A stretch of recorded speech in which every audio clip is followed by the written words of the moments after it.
Hey guys, I'm CJ, welcome back to the channel. So I am here for part 2 of my Sephora haul. As you saw in my first part, I did the Atelier Cologne Luxury Advent Calendar. I am going to be doing an unboxing of each of the individual days. I had a lot of people have some problems with that. So I am doing, or did do a video where I unboxed all the fragrances. So you get to see what each day looks like. It is sold out though, so you can't purchase it at this time.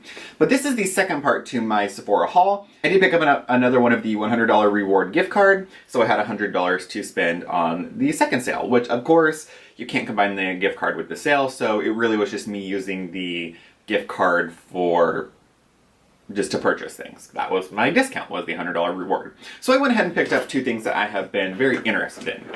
Of course, before we get into this video, I can't forget this part. Don't forget to give this video a thumbs up, subscribe to my channel, and leave a comment down below. Let me know what you think of the products I got, what you got in the Sephora sale, and if you're going to be purchasing Sephora going on. I am going to really cut back on my Sephora spending. I already have, but I'm going to cut back even more because I have a huge problem with their rewards and their sampling program and just Sephora in general.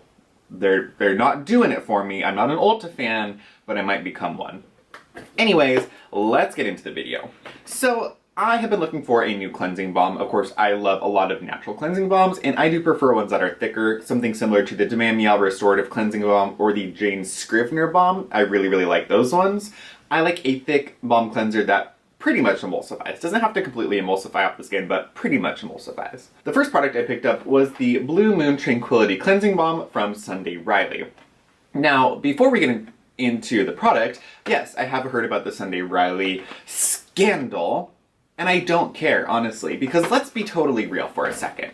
Everybody wants to talk about things, and everybody loves a scandal, everybody loves a drama, especially here on YouTube. But let's get super real for a second.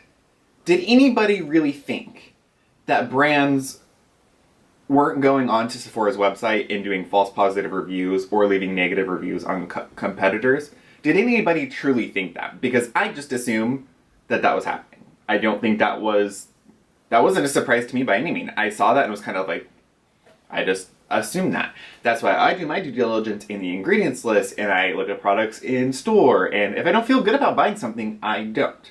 So that to me is not a scandal. I really don't care if they did false positive reviews. I have never read a Sephora review ever. I don't really trust other people's opinions that have an anonymous name on a keyboard on Sephora's website. That's not going to sell a product to me. What's going to sell it is the ingredients list, how it works, what it looks like, when I get to feel it, or if somebody I trust on YouTube gives a positive review. Not a review on Sephora's website. Also, because I had already assumed that they were doing that, so can you really trust it? So to me, that is irrelevant. I don't care. And of course they're going to say to their employees to leave a positive review. They're not going to say, hey, you work for Sunday Riley, go ahead and leave a scathing review on our product and go promote our competitor. Get real, guys. It's not how it works. Anyways, so the rebel in me, because of that, wanted to pick up the balm because, you know what? I'm going to support them. Fuck it. My money.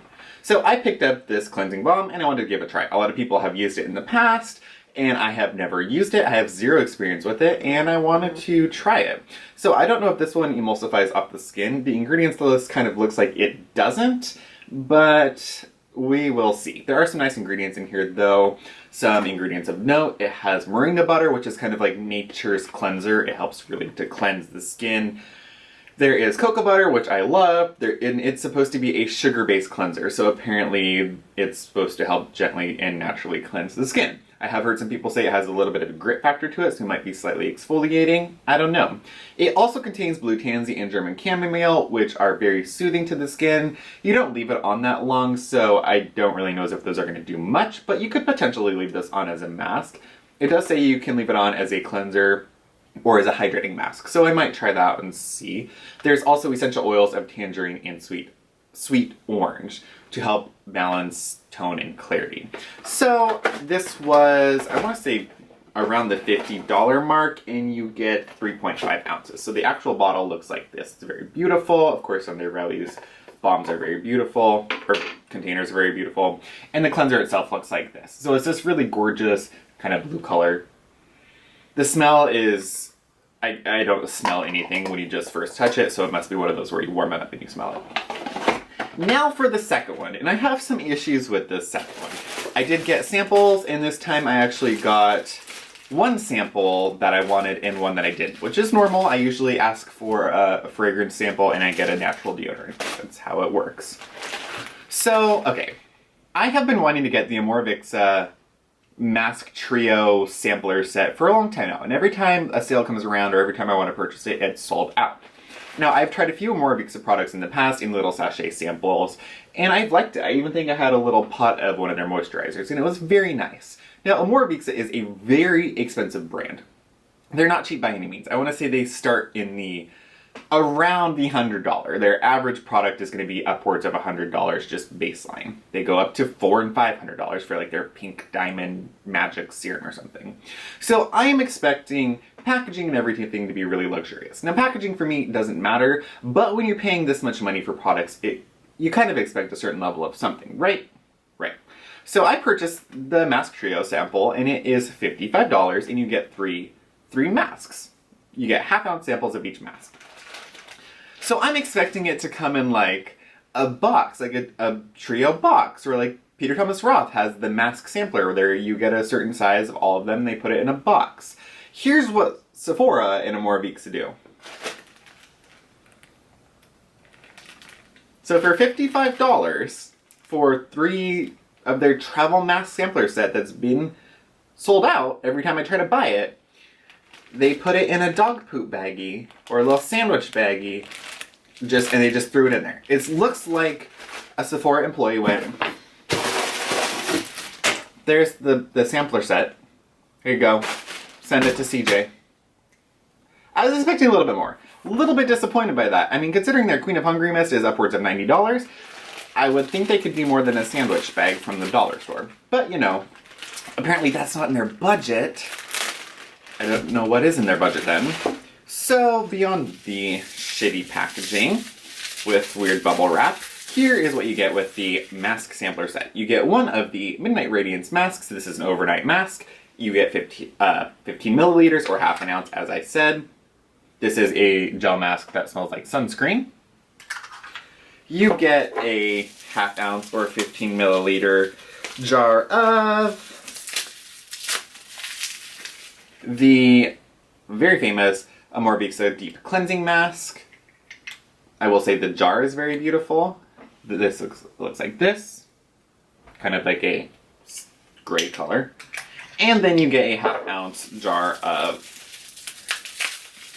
I wanted to try the Thermal Cleansing Balm. I didn't think about it until after I made my purchase. But you get a half ounce of the Ultramore Mud Mask. So that looks like this. I do like more mud. I think that is very effective, and I wanted to see what their mask was like. So that's what that looks like. The ingredients on these look nice. I think the products seem really exciting. I was just really disappointed. It could have even put it in like a little sampler like this or something, or a little tube, and just sent it like that. I was just a little bit miffed for $55. They really could do packaging on the outside, but they could really do the jar packaging, but they couldn't. This was the other packaging. You know, whatever. So anyways, half ounce. I'll go through these probably in 1 to 2 uses. I use a lot of masks when I use it. So stay tuned for empties. These will probably be in there in a couple weeks. And that was my second part of my Sephora VIB holiday haul, which really wasn't a holiday haul because I used gift card. What did you guys pick up in the Sephora VIB sale? And are you going to be purchasing from them any more in the future? I'd be curious to see your thoughts. That's all for this video, guys, and I will see you all in the next one. Bye, guys!